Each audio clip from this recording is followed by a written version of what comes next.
ಕರ್ತನ ಪರಿಶುದ್ಧ ನಾಮದಲ್ಲಿ ನಿಮ್ಮೆಲ್ಲರಿಗೂ ನನ್ನ ಪ್ರೀತಿಯ ವಂದನೆಗಳು ತಿಳಿಸ್ತೀನಿ ಪ್ರಿಯರೇ. ಈ ವಿಡಿಯೋ ನಾನು ಮುಂದೆ ಏನು ಪ್ರೆಸೆಂಟ್ ಮಾಡ್ತಾ ಇದ್ದೀನೋ ಇದು ನಿಮ್ಮನ್ನು ಬಲಪಡಿಸುತ್ತೆ ಅಂತ ಒಂದು ನಂಬಿಕೆ ಇದೆ.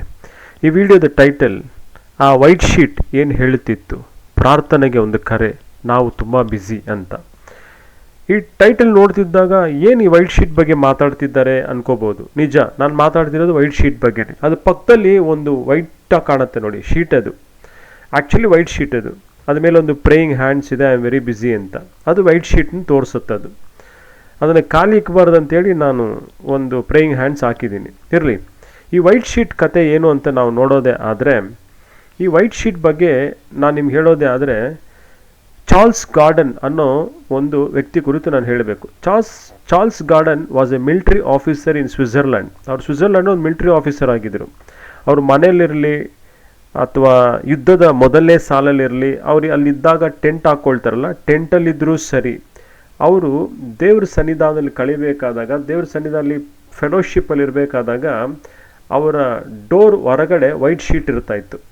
ಆ ವೈಟ್ ಶೀಟ್ನ ನೋಡಿದಾಗ ಎಲ್ರಿಗೂ ಅರ್ಥ ಆಗ್ತಿದ್ದೇನು ಅಂದರೆ, ಇವರು ಪ್ರೇಯರಲ್ಲಿದ್ದಾರೆ, ನಮ್ಮನ್ನು ಅಟೆಂಡ್ ಮಾಡಲ್ಲ, ಯಾವುದೇ ವಿಷಯ ಕೇಳಲ್ಲ ಅಂತ ಅರ್ಥ. ಆ ಪ್ರಾರ್ಥನೆ ಆದ ನಂತರ ವೈಟ್ ಶೀಟ್ ತೆಗೆಯಲ್ಪಡ್ತಾ ಇತ್ತು. ಆಗ ಜನರನ್ನ ಅಲೋ ಮಾಡ್ತಾಯಿದ್ರು ಅವ್ರನ್ನ ಮೀಟ್ ಮಾಡೋಕ್ಕೆ.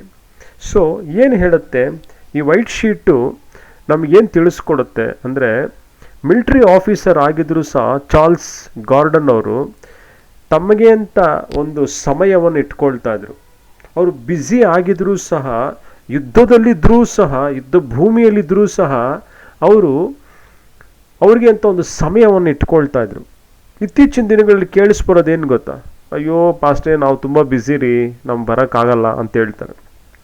ನಾವು ಮದುವೆಗೆ ಹೋಗ್ಬೇಕು, ಮುಂಜಿಗೆ ಹೋಗ್ಬೇಕು, ಎಂಗೇಜ್ಮೆಂಟ್ಗೆ ಹೋಗ್ಬೇಕು, ನೆಂಟರು ಬಂದಿದ್ದಾರೆ, ಅವ್ರಿಗೆ ಹೋಗ್ಬೇಕು, ಇವ್ರಿಗೆ ಹೋಗ್ಬೇಕು, ಇವತ್ತು ಭಾನುವಾರ, ಇವತ್ತು ನಾವು ಬರೋಕ್ಕಾಗಲ್ಲ, ಸಾವಿರಾರು ಕಥೆಗಳು ಹೇಳ್ತಾರೆ. ಏನೇ ಇದ್ರೂ ಸಹ ನೀನು ಸೃಷ್ಟಿಸಿದ ದೇವರು ನಿನ್ನ ಕಡೆಯಿಂದ ಆರಾಧನೆ ಮಾತ್ರನೇ ಎಕ್ಸ್ಪೆಕ್ಟ್ ಮಾಡೋದು. ನೀನು ತರೋ ಕಾಣಿಕೆ ಏನೋ, ನೀನು ಹಾಕ್ಕೊಂಬರೋದು ಅಂದ ಚಂದದ ಉಡುಗೆಗಳು, ಡ್ರೆಸ್ಸುಗಳೆಲ್ಲ ದೇವ್ರು ನೋಡಲ್ಲ.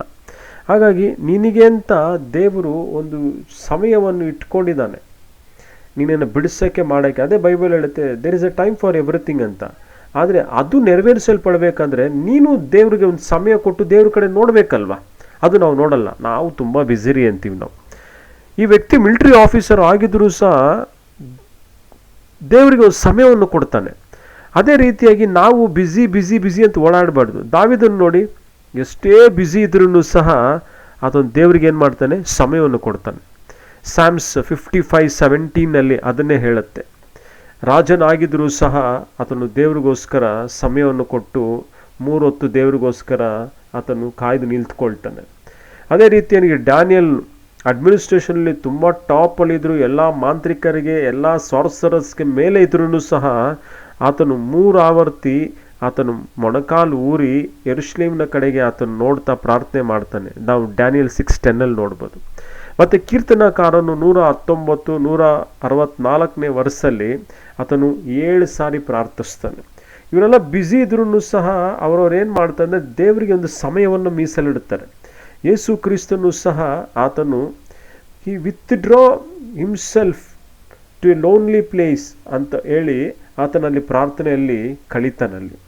ಹಾಗಾಗಿ ನಾವು ಎಷ್ಟೇ ಬ್ಯುಸಿ ಇದ್ರೂ ಸಹ ನಾವು ದೇವ್ರ ಸನ್ನಿಧಾನದಲ್ಲಿ ಬರೋದನ್ನು ಮಾತ್ರ ಮರಿಬಾರ್ದು. ನಮಗೆ ಆದಂಥ ಒಂದು ಪರ್ಸ್ನಲ್ ಪ್ರೇಯರ್ ಅಂತ ಒಂದು ಇರಬೇಕು. ಅದನ್ನು ಪರ್ಸ್ನಲ್ ಪ್ರೇಯರ್ ಇಟ್ಕೊಂಡ್ಬಿಡ್ಬೇಕು. ಗಾರ್ಡನ್ ಯಾವ ರೀತಿ ಇಟ್ಕೊಂಡಿದ್ರೆ ಆ ರೀತಿ ಇಟ್ಕೊಬೇಕು. ಸರಿ, ಬ್ಯುಸಿ ಆಗಿದ್ದರೆ ಏನು ಪ್ರಾಬ್ಲಮ್? ಈಗ ಬ್ಯುಸಿ ಆಗಿದ್ದರೆ ಕೆಲವು ತೊಂದರೆಗಳಿದ್ದಾವೆ. ಏನು ಅಂದರೆ, ಮೊದಲನೇ ಪಾಯಿಂಟ್ ನಾವು ಸ್ಕ್ರೀನ್ ಮೇಲೆ ನೋಡೋದಾದರೆ, ನಮ್ಮ ಶಕ್ತಿ ಎಲ್ಲ ದುಡಿಮೆಗೆ ಹೋಗುತ್ತೆ. ನಮ್ಮ ಶಕ್ತಿಯೆಲ್ಲ ದುಡಿಮೆಗೆ ಕೊಟ್ಬಿಟ್ಟಿರ್ತೀವಿ ನಾವು. ದುಡಿಮೆಗೆ ಕೊಟ್ಟು ಏನು ಮಾಡ್ತೀವಿ, ಲಾಸ್ಟಿಗೆ ನಮ್ಮ ಹತ್ರ ಏನೂ ಇರಲ್ಲ. ವಯಸ್ಸಾದಾಗ ಕೆಲವರು ಸೇವೆಗೆ ಬರ್ತಾರೆ, ವಯಸ್ಸಾದಾಗ ದೇವ್ರ ಸನ್ನಿಧಿಯಲ್ಲಿ ಕೆಲಸ ಮಾಡಬೇಕು ಅಂತ ಬರ್ತಾರೆ. ಆದರೆ ಅವರಿಗೆ ಆ ಮಾಡೋಂಥ ಉತ್ಸಾಹ, ಆ ಸಮಯ ಅವ್ರಿಗಿರಲ್ಲ. ನನಗೊಂದು ಸಾರಿ ಪ್ರಸನ್ನ ಕುಮಾರ್ ಅನ್ನೋರು ಒಂದು ಸಾಕ್ಷಿ ಹೇಳಿದರು. ಆ ಸಾಕ್ಷಿಯಲ್ಲಿ ಏನು ಅಂದರೆ, ಅವರು ಫಾರಿನ್ಗೆ ಹೋಗಿದ್ರಂತೆ. ಒಂದು ವೃದ್ಧನ ಹತ್ರ ಕುತ್ಕೊಂಡು ಅವ್ರು ಮಾತಾಡ್ತಿರ್ಬೇಕಾದಾಗ ಆ ವೃದ್ಧ ತಂದೆ ಕೇಳ್ತಾರೆ, ಸ್ವಲ್ಪ ನೀವು ಕನ್ನಡಕ ಕೊಡ್ತೀರಾ ಅಂತ ಕೇಳ್ತಾನೆ. ಯಾಕೆ ಅಂದರೆ ಕೊಡಿ ಅಂತ ಹೇಳ್ತಾನೆ. ಕೊಟ್ಟಿದ ತಕ್ಷಣ ಅವ್ರು ಒರೆಸಿ ಕೊಡ್ತಾರಂತೆ.